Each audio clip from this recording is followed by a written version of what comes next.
Allahu Akbar. Alhamdulillah. Saya ni sebab apa belum jadi apa skrin tu agak gelap lah pasal lampu pun malap redup lah. Tunggu kedai buka tak? Assalamualaikum warahmatullahi wabarakatuh, Ustaz. Assalamualaikum warahmatullahi. Apa khabar? Siapa ni? Siapa ni? Ya, Ustaz. Dari mana? Dari Kajang. Oh, dekat ni je. Kajang kat mana tu? Belakang hospital. Belakang hospital. Belakang hospital. Apa dia? Desa Rus. Desa Rus. Ya. Oh, bukan sebelah situ yang kalau bukit tu bukit apa dia panggil? Bukit Mewah. Dah yang sebelah ni traffic light dekat depan hospital tu sebelah kanan tu ada villa. Oh, itu villa. Apa nama Yang villa tu? Allah. Tak ingat pula lah. Yang 3 tingkat tu lah kan. Ya. Betul. Ya. Itu betul-betul belakang hospital lah tu. Itu saya ingatkan kata kalau belakang ni sebelah mana. Saya pasal selalu juga dulu apa dalam beberapa sebelum ni lah. Ya. Ustaz kat mana? Ustaz kat mana? Saya dekat dengan Bandar Tasik Kusuma, Beranang. Oh, Semenyih atas sana. Semenyih lah. Kalau sebut Beranang mungkin orang tak kenal. Kalau sebut tahu. Kita orang Kajang kita tahu. Kalau orang Kajang dia tahu. Okey. Ada lagi ke sahabat-sahabat teman-teman yang lain dari mana? Ada dari Johor ke? Mungkin tu diorang tak mute lagi tu. Saya pun tak nampak ni nama, tengok nama je lah. Kan?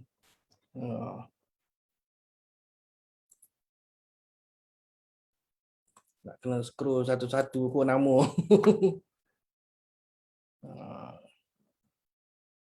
Okey, boleh kita mula Okay, bismillahirrahmanirrahim. Assalamualaikum warahmatullahi wabarakatuh. Alhamdulillahirabbil alamin. Wassalatu wassalamu ala asyrafil mursalin wa ala alihi wa sahbihi ajma'in. Amma ba'd. Rabbi shrah li sadri wa yassir li amri wahlul 'uqdatam min lisani yafqahu qawli.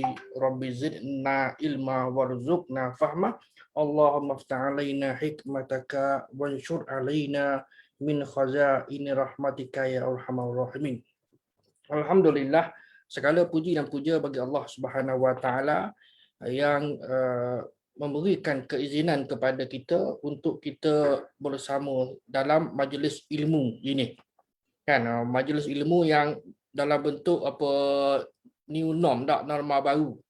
Kan? Kalau dulu majlis ilmu ini secara asasnya pada zaman awal, baik zaman Islam, zaman permulaan pada zaman Nabi SAW dan sebagainya tadi, orang panggil bertalaqi. Talaqi ni lutut bertemu lutut, kan? Kalau pengajian di masjid-masjid, di surau pun, tempat-tempat kita ni ada sistem pondok dan sebagainya, bermakna adanya secara bertalaqi, bertemu muka, kan? Bahasa mesranya ialah lutut belaga lutut, bertemu lutut. Nak ceritanya rapat kerana dari sudut majlis ilmu, kan, yang disebutkan dalam hadis-hadis Nabi SAW supaya jemaah ni datang ke depan, mampir dekat dengan tok guru yang menyampaikan ilmu. Hari ini pun konsepnya sama lagi walaupun kita ni berada di serata dunia, tak? Baik. Jadi malam ini malam 12 Zulqa'dah. Kan, hari ni 11 dah.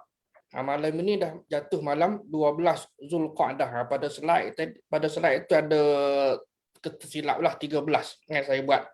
Zulqa'dah bermakna dari sudut bahasanya dulu-dululah orang Arab ini dia tidak ke mana-mana. Qa'adah ni duduk. Artinya dia duduk istirahat, berehat di rumah sementara menunggu musim haji.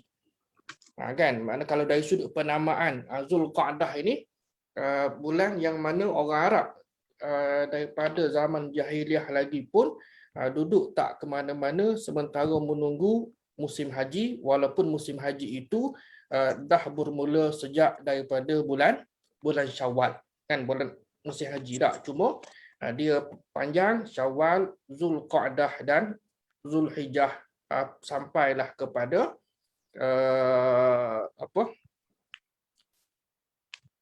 Aidul Adha dan hari-hari tasyrik. Baik, untuk malam ini kita sambung perbincangan kita dalam ancaman bahaya Israeliat. Ancaman bahaya Israeliat siri ketiga, hari ini Selasa 22 Jun 2021 bersamaan 12 Zulqa'dah 1442 Hijriyah. Baik, kita menyambung perbincangan kita daripada siri kedua pada hari Sabtu yang lalu, cerita berkenaan dengan School of Thought, kan, sekolah pemikiran ahli tafsir. Kan ada 3 lah yang popular, kan, pada zaman tabi'in dan zaman tabi' tabi'in ataupun pada zaman awal. Yang biasalah sebahagian daripada pengkaji menggunakan pelbagai istilah sama ada zaman salaf dan zaman khalaf, kan. Zaman salaf merujuk kepada 300 yang pertama, 300 tahun hijrah yang pertama, adapun selepas itu disebutkan sebagai zaman khalaf, kan. Jadi ulama pun begitulah. Maka mereka yang hidup antara daripada zaman Nabi, zaman sahabat, tabi'in, tabi' tabi'in, mereka dipanggil sebagai salafus soleh. Ada pun yang selepas daripada kurun keempat lah, kan, maka dikenali sebagai ulama mutaakhirin. Kalau yang tadi mutaqaddimin, dia adalah pelbagai istilah yang diguna pakai oleh para ulama dalam pelbagai bidang ilmu, kan. Yang ni mungkin tuan-tuan boleh cari, boleh hadamlah, cuba untuk memahami istilah kadang-kala yang mungkin boleh membantu kita ataupun kadang-kala memeningkan kepala. Wallahu a'lam. Baik. Jadi kita berhenti hari itu situ. So kita masuk kepada bagi teman-teman ataupun tuan-tuan dan puan-puan yang baru kali pertama join kelas kita untuk siri ketiga pada malam ini, saya flashback baliklah. Kan, flashback balik our content, isi kandungan subjek kita lah, nak panggil subjek ke kursus ke whatever lah. Ada 3. Pertama ialah pengertian. Ada 5, ada 4 sini tak? 5. Pengertian dan asal-usul Israeliat. Israel, yakni anak cucu Nabi Yaqub alaihi salam, ringkas cerita begitu, kan. Dia yang kedua ialah faktor kemunculan. Ini pun masih belum dibincangkan lagi. Minggu lepas drag. Minggu ni ada ke tidak, tak tahulah.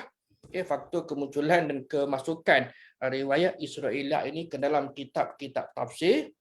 Kemudian yang ketiga, ruang lingkup Israeliat dan hukum meriwayatkan dari sumber Israeliat. Yang keempat, contoh ni banyak sangat, kan.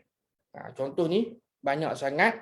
Dan yang kelima ialah dia punya impact ataupun kesan kepada beberapa aspek, sama ada dari sudut akidah, hukum dan sebagainya lah. Baik. Jadi Israeliat secara mudahnya dapat kita faham sebagai sebarang cerita, maklumat, kisah apa benda lah, kan, yang datang daripada sumber Yahudi, sumber Nasrani. Sumber Yahudi, orang Yahudi ni sama ada bangsa Yahudi dan dia beragama Yahudi, ataupun juga orang Yahudi selepas daripada zaman Paus ataupun Paul, kita akan jumpa nanti sekejap lagi, menganut agama Kristian, kan, mana ataupun Nasrani lah sebenarnya, kan, Nasrani. Kemudian ataupun juga yang selain daripada keduanya. Yang kita tidak singgung di sini ialah sumber yang disebutkan sebagai Syi'iyat, sumber yang datang daripada Syiah. Yang benda ni agak sensitif, kan, benda yang ataupun sumber yang datang daripada Syiah ini. Sama ada ahli kitab tadi itu Muslim ataupun tidak. Maknanya sumber tadi tu kan, orang Yahudi tadi dia beragama Yahudi, beragama Nasrani, mereka beragama Islam ataupun tidak, Israeliat tadi itu bertentangan dengan ajaran Islam dan tidak diketahui sumbernya, terutama dalam bidang tafsir, bidang sejarah dan bidang periwayatan. Baik. Dan sumbernya biasanya daripada dua agama, maknanya dua kitab suci yang besar bagi mereka, iaitu Taurat dan Injil. Kan? Taurat dan Injil lah itu yang besarlah. Baik. Dia punya cerita-cerita apa dia? Pertama, cerita maklumat daripada mereka ni berkisar tentang permulaan kisah yang berkaitan. Cerita tentang apa? Kan? Yang kedua ialah tentang kejadian alam semesta. Yang ketiga, Qasasul Anbiya, cerita Nabi dan Rasul yang terdahulu. Dan yang keempat ialah kisah umat-umat yang terdahulu, cerita tentang Nabi Nuh, cerita tentang kaum lah, ke Samud, ke kan, Al-Kahfi dan sebagainya yang saya dah sebutkan.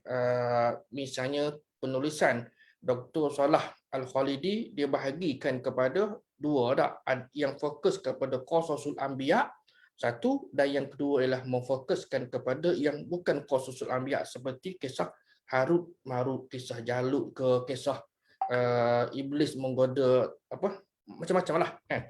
Dan juga yang terakhirnya ialah ataupun yang kelimanya ialah ghaibiyat, perkara ghaib seperti syurga, neraka dan lain-lain lah. Baik. Persoalan yang ketiga daripada minggu lepas, bagaimana kisah Israeliat ini boleh masuk ke dalam masyarakat Islam? Kan? Pada kuliah yang lalu saya ada menceritakan tentang secara simpul lah Exodus. Nah, kisah ringkas ataupun apa dipanggil cerpen, kecertot. Kan, cerita ringkas, cerita pendek peristiwa Exodus, pengusiran Nabi Musa alaihissalam daripada bumi Mesir, kan? Bumi Mesir, dan sampailah kepada Palestin, dan sampailah kepada orang Yahudi itu berada di kawasan Palestin hari ini.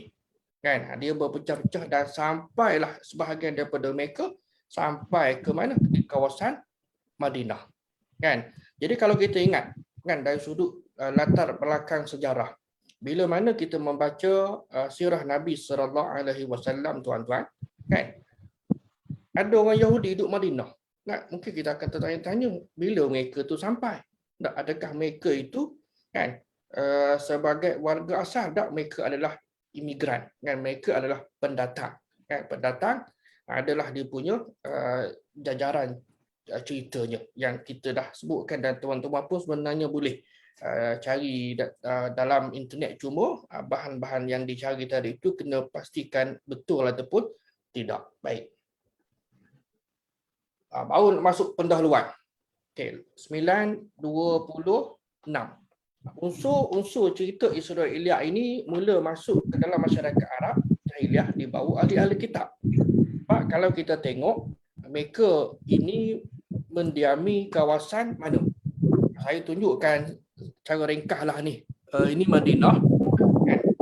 Dalam kuliah yang lalu kita sebutkan bahawa orang Yahudi ni ada yang mendiami kawasan Madinah dan sekitarnya seperti di Quraizah, Nadir dan Qainuqa. Kan, tiga kabilah ataupun suku lah, kaum. Kan, Bani Quraizah, Bani Nadir dan Bani Qainuqa ini dia berada di Madinah di sinilah. Ada pun yang lain ini yang tinggal di mana? Di Khaybar. Khaybar ni mana dia ni? Ini Khaybar. Mana? Nampak ke dalam peta ni? Ni Taimak. Taimak ni dah dekat border Syam, Syria ni. Kan, kalau tuan-tuan tengok kepada peta ni, atas ni adalah Jordan dan Syria ada kan? Baik. Jadi ini adalah Taimak, ini adalah Fadak. Saya pun duk cari mana lagi ni. Jadi kalau dalam bahasa mudah yang dapat kita faham bahawa orang Yahudi ni dia berada ataupun menetap di Madinah dan kawasan atas daripada Madinah. Kan? Cara mudahnya begitulah, kan? Okay, dia duduk kawasan ni daripada Madinah terus ke atas sebab dia ada pertalian dengan zaman pengusiran daripada Palestin, kan, setelah Palestin diperintah oleh dikuasai dan diperintah oleh Rom, kan, Byzantine tak, dan juga mereka mula memberontak secara besar-besaran, menyebabkan mereka ni diusir pada tahun berapa, 180 ke baru ni, kan, Masihi lah, kan. Daripada situlah bermulanya penghijrahan. Sama ada istilah penghijrahan dari sudut mereka dan dari sudut penguasa mereka pengusiran.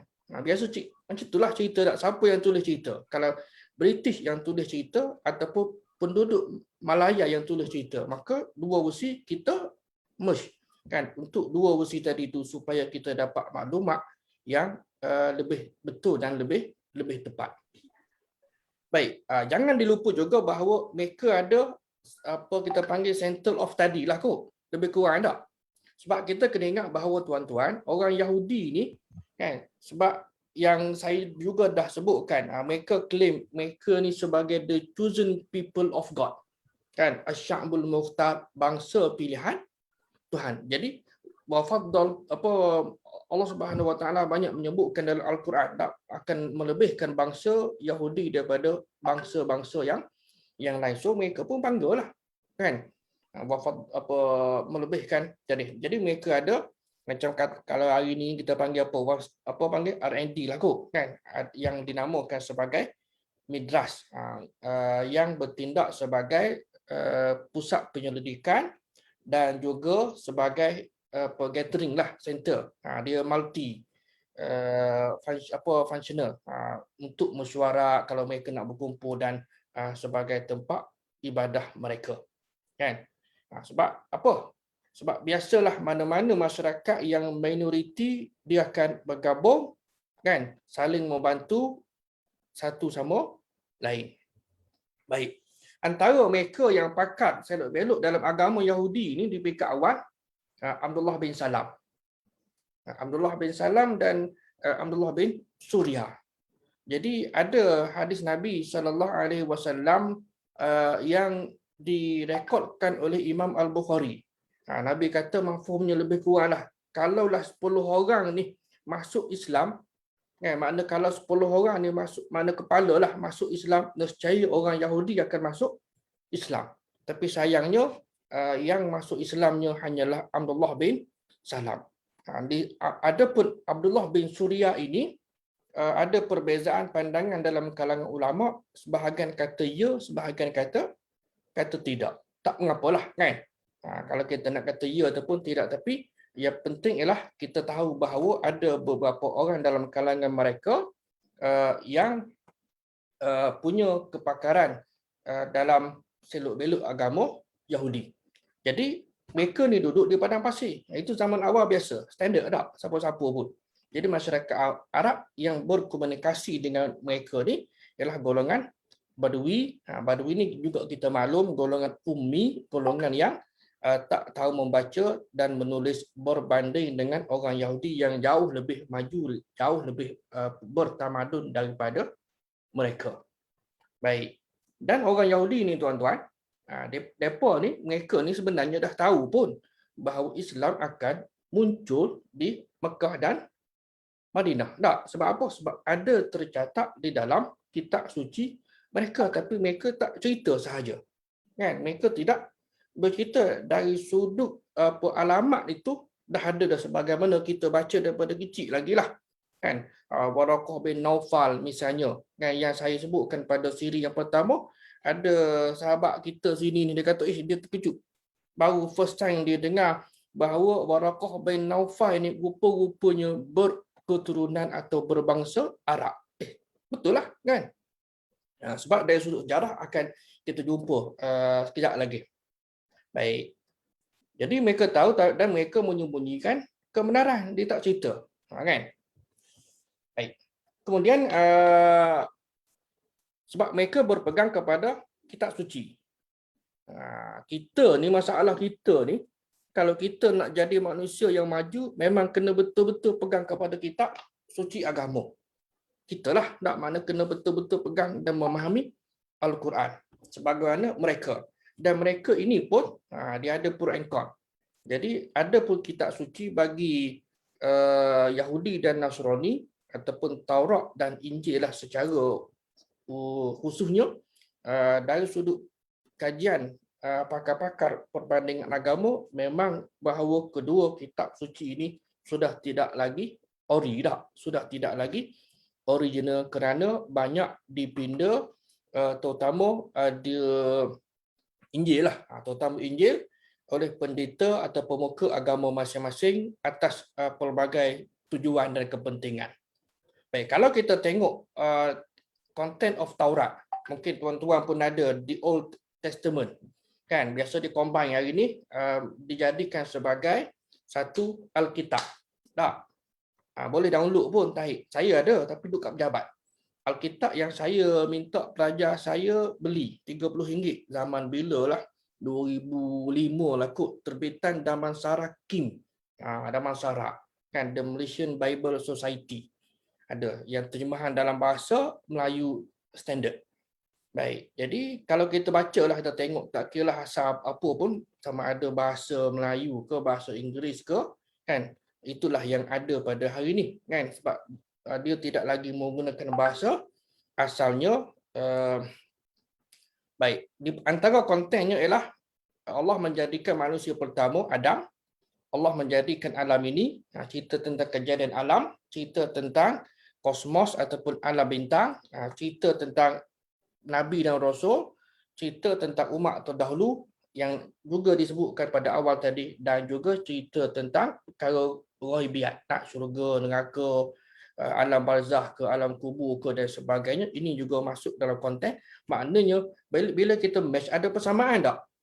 Adalah. Sebab apa? Sebab kitab ini datangnya daripada Allah Subhanahu Wa Taala, diturunkan kepada Nabi Musa. Cuma ia diselewengkan sedikit demi sedikit oleh pemuka agama mereka. Itu je. Jadi dari sudut keaslian memang tidak ada, namun ada unsur ataupun perkara-perkara yang ada persamaan, namun perlu diingat sejauh manakah ketepatan poin-poin ataupun fakta-fakta yang disebutkan tadi. Kan? Baik. Kemudian dia punya skop perbincangannya, kalau yang lebih detail lah, wasiat, nasihat, syariat agama, tentang kesusasteraan, makna penulisan, tentang tamadun dan content of speech, tafsiran, ajaran, riwayat, cerita-cerita. Ini konten bagi Talmud. Talmud adalah kitab yang diturunkan kepada mereka juga, tapi secara verbal, secara lisan, kan. Baik. Yang dapat kita baca hari ini pun adalah Taurat lah, ataupun the Old Testament, kan. Nak baca kena ada ilmu. Jangan sembrono tak. Nanti kan logik ya juga tak. Kan? Sebagaimana kalau dalam konteks kita ni, buku ini. Kan?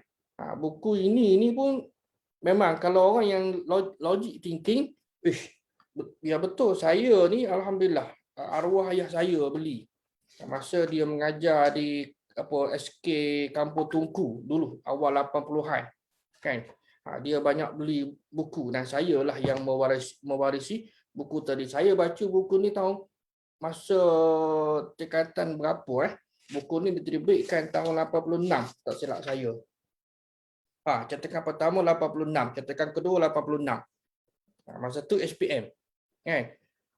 Kita budak sekolah harap ni tuan-tuan, fikir mana dah ada ilmu dah sedikit sebanyak, kan. Kata kemahlah juga tak cik masuk bakul sendiri angkat. Maknanya, kan, boleh. Alhamdulillah. Tapi kalau orang yang tidak ada asas yang kuat, berfikir secara logik, takkanlah Imam Bukhari ni, kan, otak manusia boleh simpan dia punya storage 600,000 buah hadis, kan, komplit dia punya detail ni. Itu yang didakwa oleh penulis buku inilah. Baik. Itu content of Talmud lah. Baik, sebagaimana sama ada Taurat ke Asfar, mana sifil-sifil lah, kan, dia macam dia punya sak-sak dalam tu lah, kan. Talmud tafsirannya juga macam-macam, lebih kepada cerita-cerita dongeng, khurafat, cerita dusta bercampur aduk, kan? Dan perubahan yang dilakukan mengikut cita-rasa penulis ataupun lebih tepat lagi pendeta ataupun padri yang conquer gereja ataupun kalau Yahudi dia panggil sinagog dah, kan? Rumah ibadat tadi, dan yang menguasai kitab tadi dia akan pindah, dan dia akan pindah mengikut kepentingan dan kehendak semasa dan sebagainya lah. Baik. Kita berbicara tentang golongan Yahudi. Kita lompat ringkas ceritalah. Golongan Yahudi ini pada zaman Nabi SAW yang telah mendiami Madinah Al-Munawwarah, yang kita pun maklum namanya adalah Yasrib, kemudian Nabi tukarkan kepada Al-Madinah, bermakna bandar. Kan? Daripada perkataan dana yadinu. Dana yadinu dinan, dana yadinu dainan. Dana yadinu dinan, beragama, dan Madinah itu memanglah bila kita terjemah tanya orang apa makna Madinah, dia kata makna bandar. Betul lah. Yang dimaksudkan dengan bandar di situ ialah bandar yang beragama ataupun tempat tinggal orang yang beragama, tempat tinggal orang yang patuh kepada agama. Kalau kita fahamlah kan secara tersiratnya makna Madinah. Bila sebut Madinah memanglah literal translation adalah bandar. Kan, adalah bandar. Tapi daripada akar kata dana ada 7 makna, antara maknanya adalah beragama, kan. Jadi dapat kita fahami kan bahawa Madinah adalah tempat tinggal orang yang beragama. Jadi bila tempat tinggal orang beragama, artinya orang yang patuh kepada peraturan agama, insya-Allah tempat tadi kan akan selamat sejahtera, aman makmur tak? Sebab semua tidak ada masalah sebab orang patuh kepada ajaran agama. Itu secara teori dan konseptualnya begitu, dan itulah yang dihasratkan oleh Nabi kita SAW dari sudut rebranding. Yasrib bertukar kepada Al-Madinah Al-Munawwarah, iaitu bandar yang bercahaya. Baik. Orang Yahudi ni masa mereka berada di Madinah itu sebelum diusirlah dah. Ada 4 jenis golongan. Yang pertama ialah mereka yang beriman kepada Nabi SAW. Ada orang Yahudi yang beriman. Contoh tadilah Abdullah bin Salam, tak kan, dengan ikhlas, dengan jujur, dan mereka ni dipanggil sebagai ahli kitab Muslim. Dan ahli kitab Muslim. Dan yang kedua ialah mereka yang maintain agama asal mereka. Sama ada mereka tadi itu beragama Yahudi ataupun beragama Nasrani, kan, berpegang teguh dengan kitab Taurat dan Injil, dikenali sebagai ahli kitab. Inilah yang disebutkan dalam Al-Quran, kan. Wahai ahli kitab, Allah menyeru kepada mereka inilah, tidak kepada yang pertama tadi. Okey, golongan yang ketiga ialah golongan munafik, kan. Siapa tokoh dia? Siapa tokoh dia, kan? Jadi mereka berpura-pura menerima Islam. Sebab apa?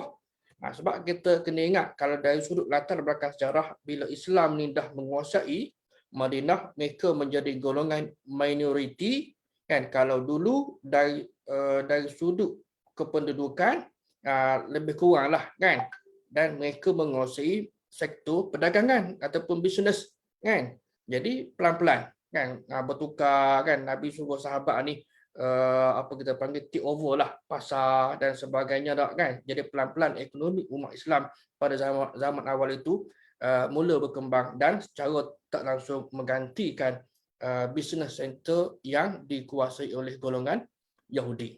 Jadi nak tak nak mereka terpaksa ikut arus pada masa itu, dan mereka Islam tapi dikenali sebagai golongan munafik. Dan yang golongan keempat ialah ini golongan yang keraslah, yang menolak dan menentang Islam secara terbuka, secara terang-terangan, yang mereka dipanggil kafir. Apa makna kafir? Iaitu mereka yang tertutup daripada menerima hidayah. Dan musyrik, apa makna musyrik, tuan-tuan? Musyrik ialah syaraka, kan? Company, syarikat ada. Apa makna musyrik? Musyrik ialah syaraka orang yang menyekutukan Allah dari sudut peribadatan. Dan orang yang menyekutukan Allah dari sudut peribadatan. Benda ni kadang-kala boleh jadi isu yang sensitif. Kalau kita katakan bahawa mereka juga adalah beriman kepada Allah. Kan? Cuma mereka ni syirik. Sebab dalam doktrin Yahudi, mereka memanggil Uzair itu anak Allah. Dalam doktrin Nasrani ataupun Christianity, mereka memanggil Al-Masih itu, Jesus itu sebagai anak Allah. Sedangkan dalam Islam, kita tidak sekali-kali menerima konsep tersebut. Kan? Tak. Walaupun secara asasnya adalah tiga agama ini mempunyai akar ataupun mempunyai sumber yang sama, tapi manifestasi yang berbeza disebabkan oleh agama yang pertama tadi itu Yahudi, yang keduanya Nasrani, telah pun diselewengkan oleh pemuka agama mereka, kan? Dan yang kekalnya adalah Islam. Jadi golongan kafir yang tertutup daripada menerima hidayah itu dari sudut makna lah. Dan yang kedua, musyrikin adalah golongan yang menyekutukan Allah dalam beribadah kepadanya dan lain-lain. Okey. Ahli kitab yang menolak Al-Quran. Ini adalah beberapa ayat misalnya yang disebutkan di sini. Firman Allah Subhanahu wa taala dalam surah Ali Imran. Wahai ahli kitab, ya ahli kitab, lima takfuruna bi ayatillah wa antum tashhadun. Allah kata kepada mereka, mengapa kamu ingkar kufur kepada ayat-ayat keterangan Allah sedangkan kamu ni wa antum tashhadu, artinya kamu ni tahu dan kamu menyaksikan kebenaran yang ada. Sebab apa? Tadi dah disebutkan, kerana ia telah pun disebutkan di dalam kitab suci kamu. Dia tahu. Tapi dah sifat orang Yahudi ni memang kita maklum terkenal dengan kerahnya, dengan degilnya dan sebagainya lah. Baik, yang kedua, ayat yang selepasnya lah. Ya ahlul kitab, wahai ahli kitab, lima talbisunal haqqa bil batil wa taktumunal haqqa wa antum ta'lamun. Wahai ahli kitab, mengapa kamu campur adukkan yang betul dengan yang salah? Yang hak dengan yang batil, dan kamu menyembunyikan kebenaran wa antum ta'lamun, sedangkan kamu tahu akan kebenaran tersebut. Mengapa kamu tak nak bagi tahu? Kan, bahawa ada rasul akhir zaman, kan, yang berketurunan Arab akan muncul di Hijaz ataupun di Mekah sana. Kan, dia tak nak terima. Dia nak mesti rasul itu datang daripada bangsa mereka juga. Kan? Sedangkan mereka telah tahu dari mana sumbernya, dari kitab suci mereka. Okey, itu ringkas cerita. Habis. Kemudian kita pergi kepada cerita golongan Nasrani. Sejarah kemunculan agama Nasrani ini bermula dengan kelahiran Nabi Isa alaihissalam, kan? Kemudian dalam 300 tahun yang pertama lah, kan? Selepas daripada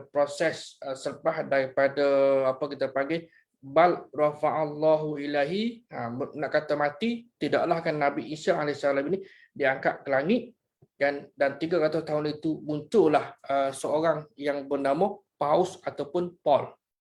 Kan, tuan-tuan baca dalam sejarah agama Nasrani ataupun Christianity, Paul ini asalnya orang Yahudi. Kan, antara orang Yahudi yang terawal menerima ajaran Kristian dan bertindak mempertahankannya. Dan peranan Paul ini cukup besar. Kan, dialah yang saya tulis di sini ialah mengusaha ataupun mengembangkan sehingga agama Nasrani ini diterima dalam kalangan penduduk di negara Arab. Baik. Jadi antara yang menganut agama Nasrani dalam kalangan orang Arab yang disebutkan sebelum ini ialah Waraqah bin Naufal, iaitu sepupu kepada Khadijah binti Khuwailid, sepupu Khadijah.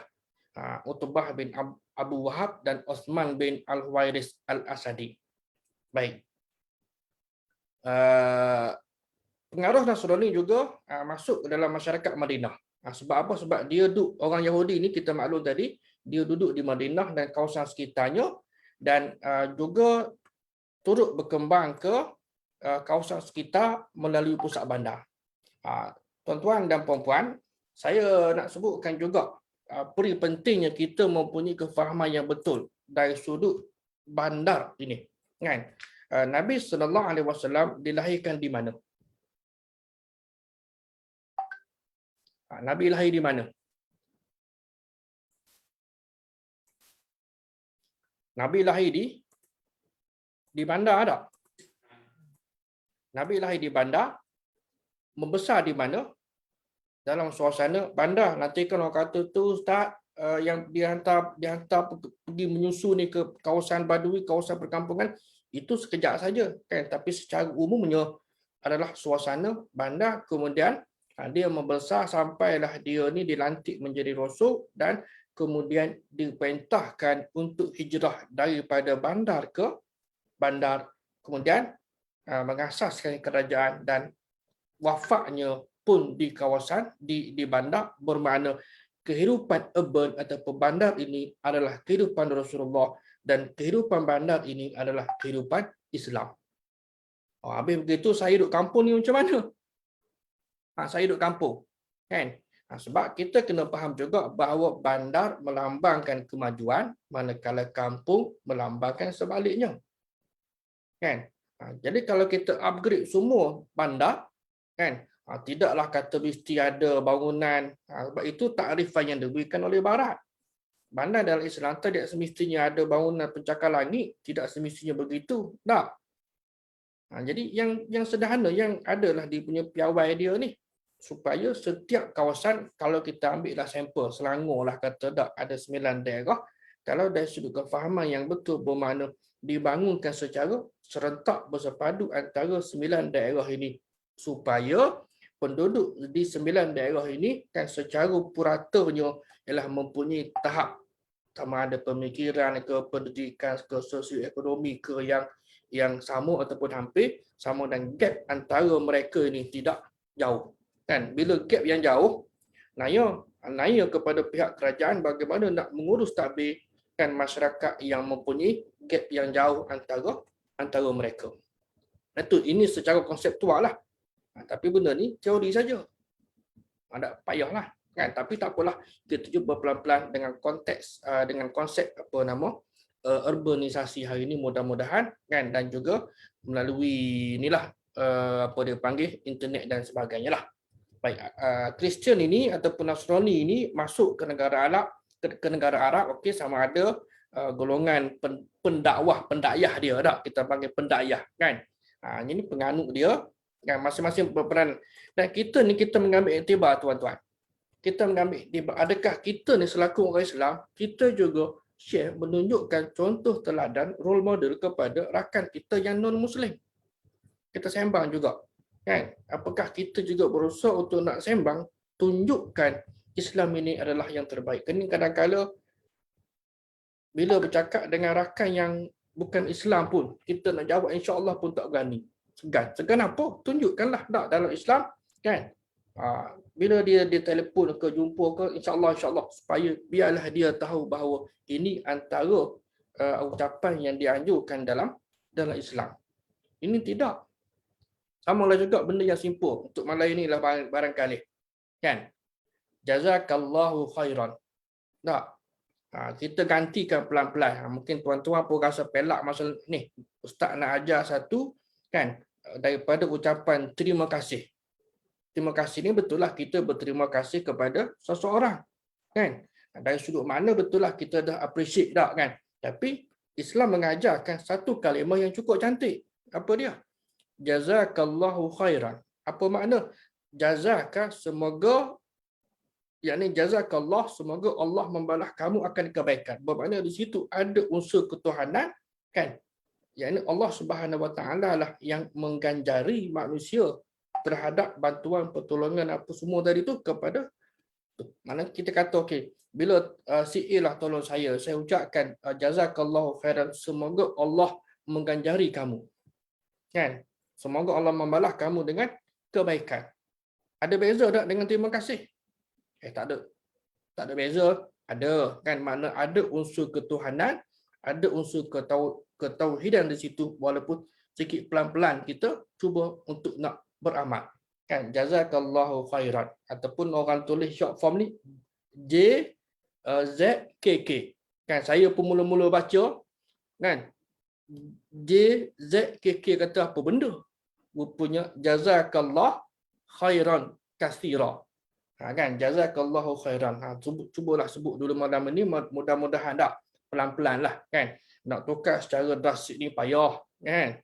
Jazakallahu khairan kita jadikan budaya, orang dengar apa benda. Kita pun ceritalah bahawa dalam Islam ni ada budaya mendoakan kepada seseorang yang menolong membantu kita. Kerana hak memberikan pahala itu adalah hak siapa? Adalah hak Allah Subhanahu wa taala. Baik, yang kawasan luarnya seperti inilah ini dalam KSA, dalam Saudi ni, Daumah Janda, Wadi Al-Qura, kawasan Yasrib, kawasan Taif, Yamamah, dan manakala di luar daripada Saudi ni kan ada kota di kawasan Teluk Udak Kota dan Bahrain kan. Bahrain ini kuat Syiah Arab. Baik. Kemudian kandungan kitab Injil ni saya rasa lebih kurang lah kan, lebih kurang juga dengan Taurat tadi kan. Jadi orang Nasrani ni bukan hanya sekadar sebar agama, tapi mereka juga berperanan sebar budaya. Ibarat kata kita tengok, kita menerima kedatangan British sebagai apa?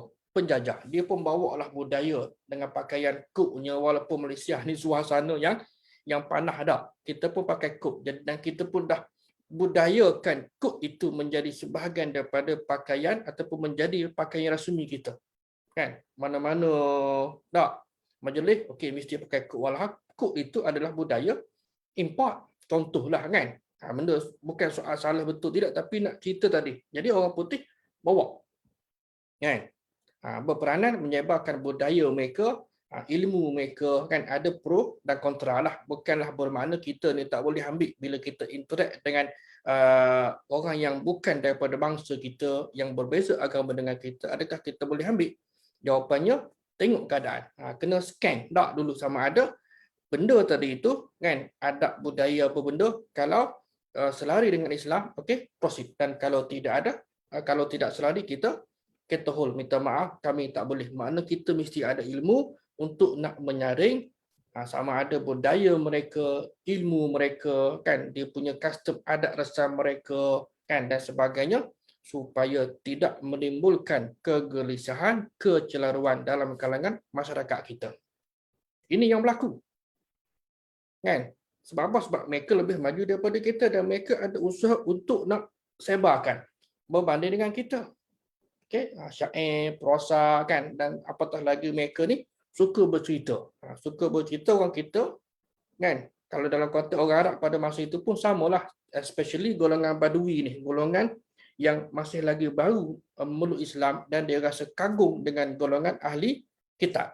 Kan, golongan ahli kitab. Kita bincang ahli kitab, kalau orang awam, civilian dalam kalangan Yahudi pun lebih kurang samalah. Tapi yang dimasukkan di sini ialah ahli kitab. Of course, mereka ada more knowledge berbanding dengan orang awam, orang Yahudi yang biasa.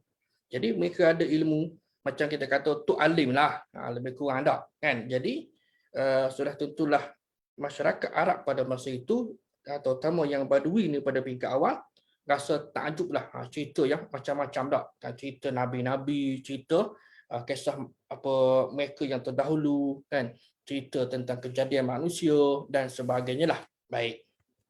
Kemudian ini antara konten yang ada ni, tuan-tuan pun boleh cari kan. Jadi mereka juga ada upacara hari sambutan kebesaran kan, sebagaimana yang diraikan dalam pelbagai upacara agama. Ziarah kubur, tak, solat jenazah kan. Jadi beriktikaf di gereja. Yalah. mereka pun ada ritual dia dah. Ada nyanyian agama, kita tak ada. Kan? Dia punya solat ataupun sembahyang secara individu dan secara berjemaah. Tak. Kemudian ada satu lagi ialah ini bagi minum arak dan kepada orang yang baru masuk Kristian dan upacara baptize. Tuan-tuan tahu ke apa itu baptis ini? Apakah dia baptis?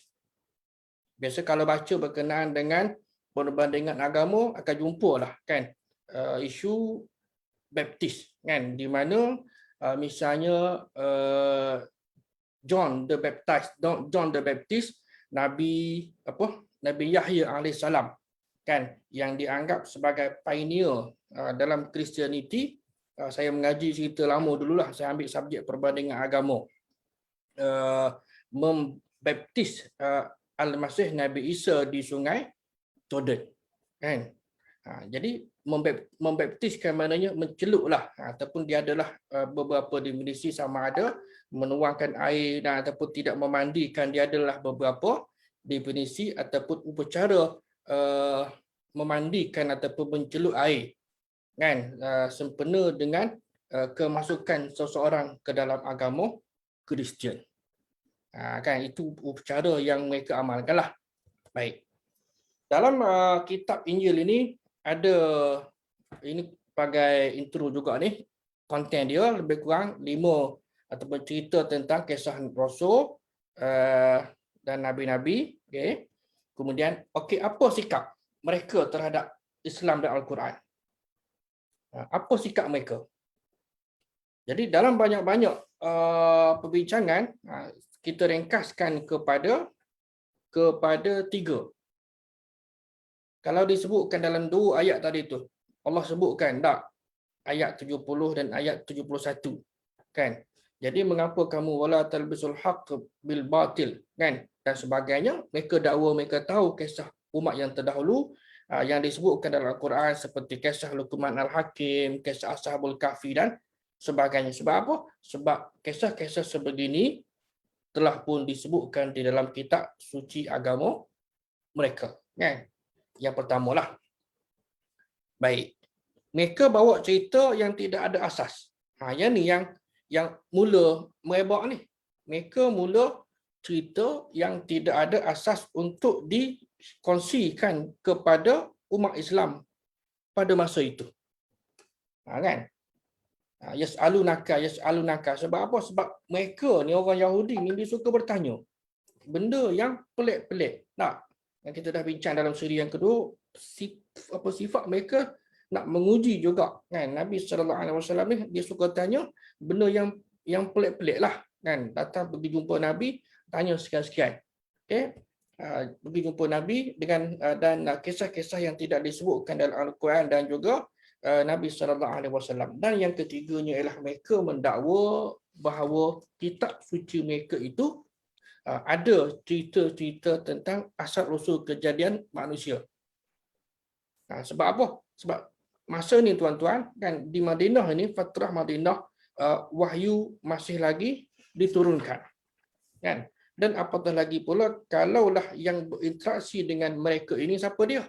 Kalau golongan Badawi kita dah maklum tadi, kan? Mereka yang agak rendah dan naif ilmunya, kan? Jadi sudah tentulah mereka mudah percaya dengan apa yang disebutkan oleh para pendeta ataupun para ahli kitab Yahudi dan Nasrani tentang soalan-soalan tentang kisah-kisah seperti kisah kejadian manusia, kisah langit, bumi dan sebagainya.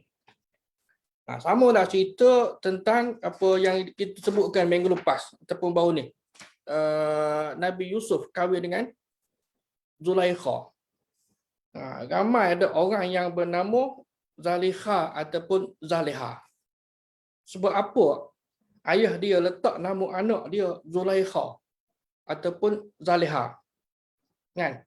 Barangkali mesti ada, dia dah tahu dah sikit banyak cerita tadi itu.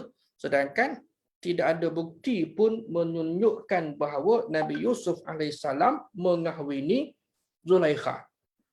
Setelah melepasi babak-babak romantis dan sentimental. Semuanya berpunca daripada riwayat Israiliyat. Kan? Yang berpunca daripada riwayat Israiliyat aja. Kita pun dengar cerita kan. Saya pun dengarlah dulu-dulu bila kita mengaji baca, tak betul ni. Cuba cari satu-satu. Dan kita pun dapat tahu dan kita berusaha untuk nak memperbetulkan fakta dan pengetahuan yang berlegah dalam kalangan masyarakat kita. Baik. Okey, penularan kisah Israiliyat dalam sumber Islam. Ini kalau dalam konteks tafsir kita dah bincang bahawa wahyu masih diturunkan dan Nabi SAW beri respon kepada isu ataupun content of wahyu tadi kan, dan juga pertanyaan sahabat. Maka respon Nabi itu dipanggil sebagai hadis dak, kan? Baik. Dan dakwah Nabi SAW ini merentasi agama dan bangsa lah, kan? Apakah pernah Nabi pergi jumpa dengan orang Yahudi ini untuk berdakwah? Jawapannya ya, kan? Wujud komunikasi dua hala antara Nabi, antara para sahabat dengan pemuka agama mereka, sama ada mereka itu Yahudi ataupun Nasrani. Dan mereka ni selalu bertanya pada Nabi. Yang saya sebutkan tadi, cerita-cerita yang pelik, yang rumit, hakikat roh. Kan, yas'alunaka 'anil roh. Tak, kita pun terpesona. Roh ni macam mana? Warna kuning ke, warna hijau ke, warna merah ke, warna apa roh ni? Kan? Dan Allah menjawab, apa dia tuan-tuan? Yas'alunaka 'anil roh, qulir roh min amri rabbi. Bagi orang Islam, ada yakin dah bila mana disebutkan turun wahyu, mereka bertanya tentang kamu wahai Muhammad tentang roh, qulir roh, jawablah roh itu min amri rabbi, adalah urusan Tuhan. Kan?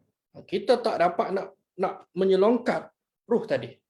Kan? Dan apatah lagi pula kalau soalan yang tadi memang mereka datang dan selari dengan perkembangan akal, nak cari. Sedangkan bagi kita umat Islam, masuk dalam perkara metafizik, termasuk dalam perkara ghaibiyat, cukuplah kita beriman sepenuhnya kepada apa yang disebutkan oleh Allah Subhanahu wa taala dalam Al-Quranul Karim, maupun diberikan penjelasan ataupun tidak oleh Nabi sallallahu alaihi wasallam.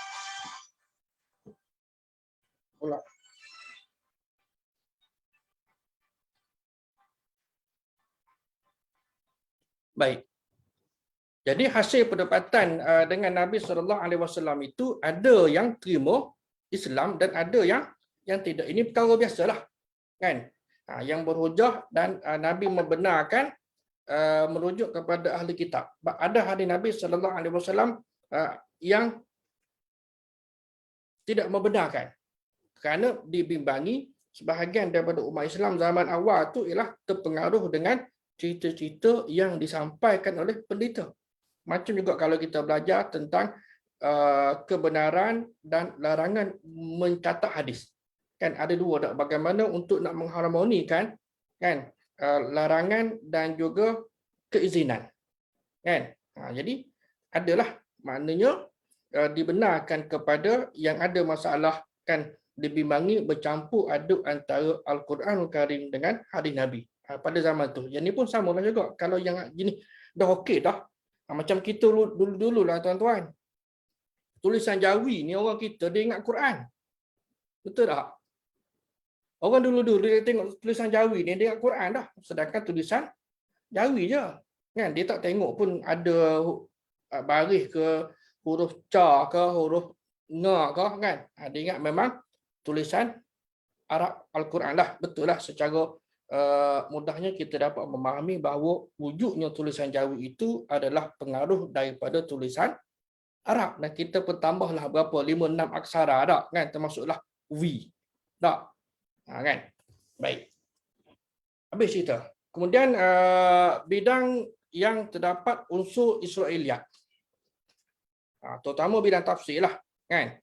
Bidang tafsir kan, bidang hukum dari sudut akidah dan dari sudut sejarah ataupun riwayat-riwayat yang ada dalam kitab sirah, seperti kitab sejarah yang disusun oleh Ibnu Ishaq. Kan, Ibnu Ishaq ni panjang lebar cerita pro dan kontra lah kan, dari sudut perbincangan ulama terhadap dia. Okey, kita tengok seketika lah sebelum kita berhenti. Baik, dalam bidang tafsir, contohnya, antara contoh dan fakta daripada riwayat Israiliyah ialah kisah Zulkarnain. Kisah Zulkarnain. Orang kita panggil Iskandar Zulkarnain lah kot. Hari ini kita dapat kita baca dalam suratul Kahf, surah Al-Kahfi. Hatta iza balagha maghrib asy-syamsi wajadaha taghrubu fi ainin hami'atin. Wajadaha indaha qauman qulna ya dzal qarnaini imma an tu'adziba wa imma an tattakhiza fihim husna. Poin di sini apa dia? Poin di sini ialah apabila wujud pandangan dalam kalangan sahabat ini antara Ibn Abbas dengan Muawiyah bin Abi Sufyan di dalam memahami ayat ini. Sebab Muawiyah bin Abi Sufyan membaca ainin hamiyah. Kan? Yang sini yang tertulis di sini ialah ainin hamiyah. Kan? Muawiyah membaca ainin hamiyah yang maknanya pancutan mata air panas. Dan Ibnu Abbas pula membaca ainin hamiah yang tertera ni, kan? Yang tertera. Jadi bagaimana akhirnya dua-dua ni Ibnu Abbas dan juga Muawiyah bin Abi Sufyan pergilah berjumpa dengan Ka'ab al-Ahbar. Kita maklum Ka'ab al-Ahbar ini antara tokoh pemuka Yahudi ataupun ahli kitab, kan, yang masuk Islam, yang mempunyai pengetahuan yang tinggi, banyak berkenaan dengan kitab suci agama mereka. Lalu mereka tanyalah, kan, mereka tanya bagaimana kamu dapati matahari dalam Taurat, kan? Lalu jawab Ka'ab dalam tanah hitam, dan jawapan Ka'ab al-Ahbar itu menunjukkan selaras dengan bacaan Ibn Abbas, kan, iaitu fi ainin hamatin, dan terjemahannya ialah di sebuah mata air yang berlumpur hitam. Jadi poin di sini ialah dari sudut rujukan kita, kan, mana rujukan para sahabat pada masa itu dalam certain isu, ada yang terus bertanya kepada sebahagian daripada orang Yahudi, yang mana ahli kitab. Dan maknanya benda ni, okey, alhamdulillah lah, sebab saya dah sebutkan juga bahawa kisah Israiliyah ini ada 3 jenis. Kan? Yang pertama ialah makbul, kita boleh terima, kan, dan tidak bertentangan dengan hukum syarak dan kisah sebagaimana yang ada baik di dalam ayat Quran maupun di dalam hadis-hadis yang sahih. Yang kedua ialah mardud, yang tertolak, dan yang ketiga ialah yang maskut, yang ulama mendiamkannya, tidak beri apa-apa komen. Bila tidak diberi apa-apa komen, bermakna tanggungjawab kita hari ini kena pastikan bahawa kisah tadi juga tidak bercanggah dengan agama. Itu secara ringkaslah. Kan? Jadi Abdullah bin Amru bin Al-As juga pernah meriwayatkan cerita daripada ahli kitab yang Muslim tadi. Kan?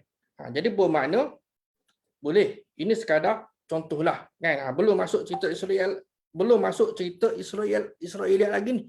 Ini baru intro nak tunjukkan betapa adanya pengaruh ahli kitab, kan, yang ni yang Muslim, kan, yang Ka'ab al-Ahbar ni, pada dia sendiri pun wujud perbezaan pandangan. Ada kalanya berita yang disampaikan tadi itu ditolak, ada kalanya diterima, bermakna kalau riwayat ataupun informasi daripada dia ini tidak semuanya diterima dan tidak semuanya ditolak.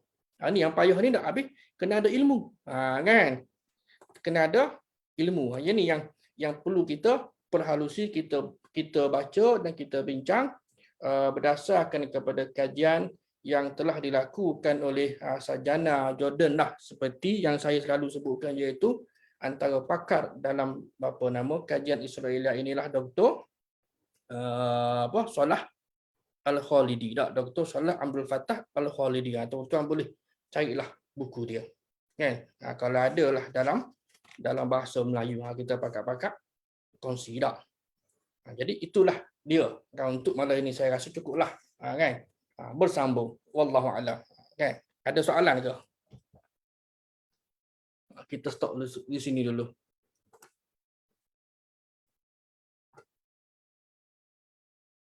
Okey, Talmud kitab yang diturunkan oleh siapa? Mana kepada oleh Allah, daripada Allah Subhanahu Wa Taala kepada Nabi Musa. Cuma dia secara verbal, kan? Dia secara verbal dan biasanya kalau kita bahasa mudah ni cara lisan lah, kan? Cara lisan. Jadi bila secara lisan ni payahlah hanya diwarisi, dan pada zaman tersebut pun macam Al-Quran dah juga, kan? Quran ni okey lagi, kan? Kalau Talmud ni sebelum masih lagi malah dari sudut penulisan kitab Taurat pun juga tidak ditulis on the spot sebaik ia diturunkan. Samalah juga tentang Injil. Jadi diwarisi sama ada Talmud ke ataupun Taurat ke maupun Injil pun, kan, daripada adapun secara verbal, kan, secara lisan, dari satu orang ataupun satu generasi kepada generasi yang lain lah. Wallahu a'lam. Israeliat ini dalam bahasa Inggeris sekarang ialah Judeo-Christian tradition. Boleh jadilah, kan? Sebab Yahudi Kristian mungkin dia bercampur lah, tengok. Kena tengok kepada keadaan tadi tu. Ada lagi kah soalan?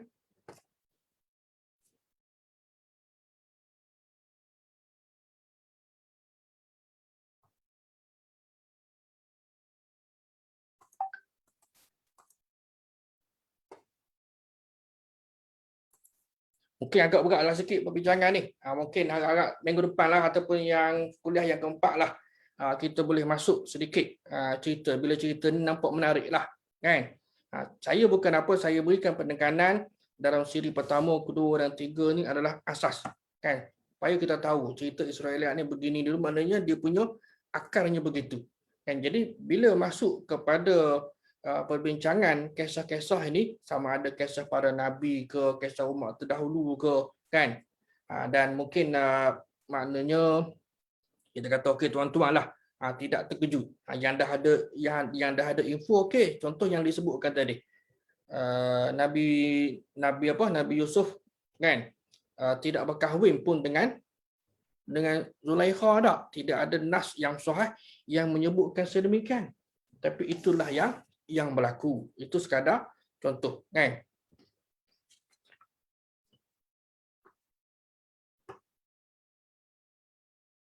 Paul tadi zaman siapa? Paul ini, saya kalau tak silap saya lah, dia 300 lebih, kan? Tahun 300 lebih, kata silap 300 Masihi. Kena refer balik lah, saya pun tak ingat lah. Sebab dia yang banyak menyusun semula, dan juga apabila Christianity ni mula memasuki Rom, kan, dia antara tokoh penting lah, kan, yang maknanya kita kata panggil rebuild ataupun redevelop Christianity itu sendiri, yang lari daripada ajaran yang asal. Inilah dia, kan. Jadi bahasa apa? Kalau ajaran baru boleh jadi begitulah lebih kurangnya, kan. Dia bukan lagi mengekalkan keaslian. Dan ada satu usi lagi sebenarnya yang saya belajar dan baca lah dulu. Paul ini dia Yahudi, cuma dia rasa dendam, kan, kepada Jesus Christ, kepada Nabi Isa, kerana apa dia? Sebab Nabi Isa alaihissalam dan Nabi Musa ni adalah daripada keturunan Bani Israel, kan. Cuma diturunkan Nabi Isa dan diturunkan kitab suci untuk nak macam kita kata refresh. New Testament lah, betul lah, New Testament. Nak refresh ajaran yang dibawa oleh Nabi Musa, nak realign, nak memperbetulkan balik. Jadi dia rasa tak puas hati, so dia masuk Nasrani, kan, untuk nak merosakkan agama Nasrani itu dari dalam. Yang saya bacalah dulu-dulu. Kan, kalau salah tolong perbetulkanlah, ataupun kalau jumpa fakta kita mungkin tuan-tuan boleh share dan kita akan perbetulkan nanti insya-Allah. Kan? Jadi yang setahu saya macam tu.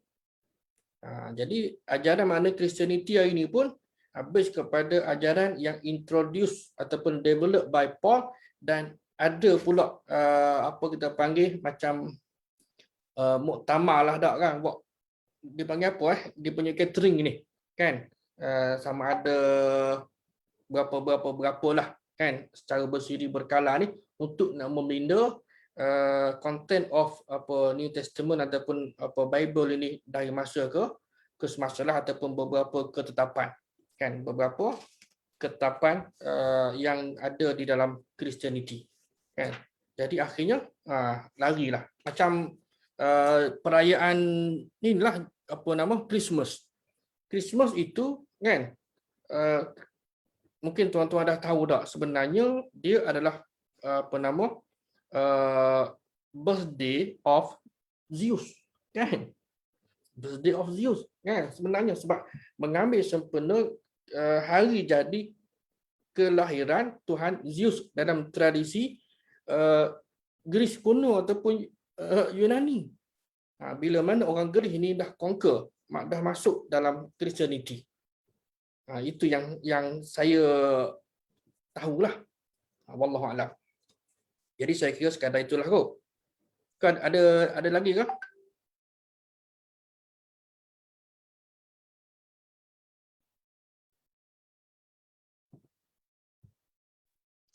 Ustaz nak tanya.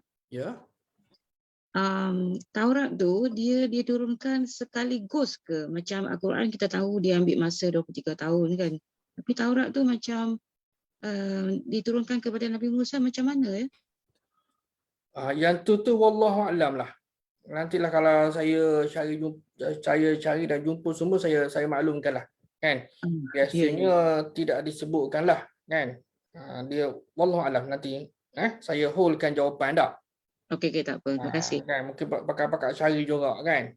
Sebab ialah saya pun belum jumpa lagi yang saya duk baca, kita duk mengaji selama ni pun, maknanya tidak dinyatakan dari sudut penurunan kitab suci tadilah baik Taurat maupun Injil sebagaimana beransur-ansur seperti Al-Quran, wallahu a'lam, kan. Tidak diceritakan pun, kan.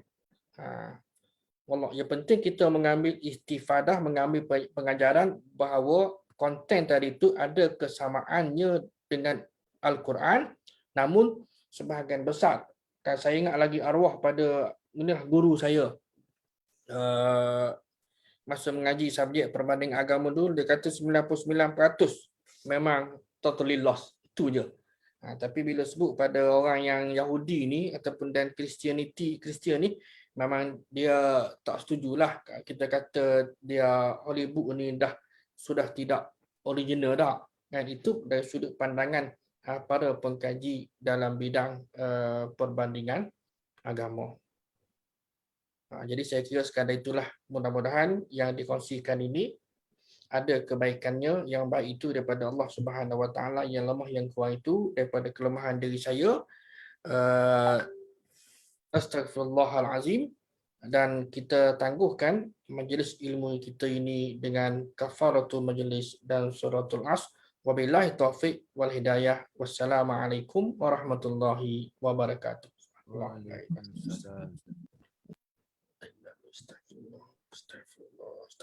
Terima kasih atas perhatian tuan-tuan dan puan-puan sekalian. Okey, bye-bye. Selamat malam.